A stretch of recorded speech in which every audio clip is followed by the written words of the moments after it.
વાત કરીએ વડોદરાના સાંસદ ડોક્ટર હેમાંગ જોશી ઇન્ફ્લુએન્સર બન્યા। નવી પીએમ ઈ બસમાં મુસાફરી કરી સાંસદે રીલ બનાવી। રીલ દ્વારા સાંસદે મહિલા મંત્રી અને મેયરના ઇન્ટરવ્યૂ લીધા। શહેરમાં આજથી વધુ 20 સિટી ઈ બસ શરૂ કરવામાં આવી છે।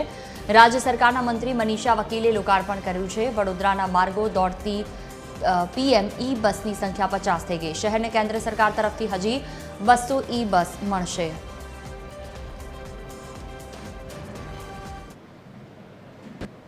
આ બસની અંદર આપણા ધારાસભ્ય શ્રી ચૈતન્યભાઈ પણ છે। એમને કહેશું, ચૈતન્યભાઈ શું વડાપ્રધાનશ્રીને કહેવા માંગશો? વડાપ્રધાનશ્રીને કહેવા માંગીશું કે વર્ષો પછી વડોદરા શહેરમાં વાતાનુકૂળ બસો મળી છે ને એ પણ ઈ બસ મળી છે, એટલે પ્રદૂષણના ધારાધોરણ ઓછા કરવામાં કોર્પોરેશને પહેલ કરી છે। આવતા સમયમાં પબ્લિક પણ આ પહેલ કરે એવું દેખાઈ રહ્યું છે, અને જે પ્રમાણે આજે આ મેન્ટેનન્સ અને ચાર્જિંગનું સ્ટેશન કર્યું છે તૈયાર, એનાથી લગભગ લાગે છે કે એકાદ વર્ષની અંદર વડોદરા શહેરને 200-250 બસ ચાર્જિંગ મેન્ટેનન્સ ને બધા માટે ચારે ખૂણામાં શહેરના મળી જશે।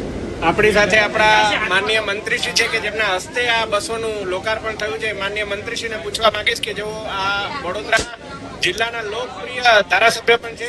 માનનીય મંત્રીશ્રી, શું કહેશો? આ બસો આજે લોકાર્પણ આપના હસ્તે થયું છે। બિલકુલ, આજે મોટી સંખ્યામાં આજે બસોનું લોકાર્પણ થયું છે। આગળ 30 થઈ આ 20 એટલે ટોટલ 50 આ બસો જે ટેકનોલોજી યુક્ત છે અને વડોદરાની પબ્લિક માટે છે। ખૂબ ફેર પ્રાઇસની આ બસીસ છે, જેથી કરીને બધા ટ્રાવેલ કરી શકે। એસી પણ છે અને મહિલાઓ માટે 4 રિઝર્વ સીટ પણ છે। સાથે સાથે સિનિયર સિટીઝન્સ અને હેન્ડીકેપ લોકો માટે પણ એટલી સરસ વ્યવસ્થા છે।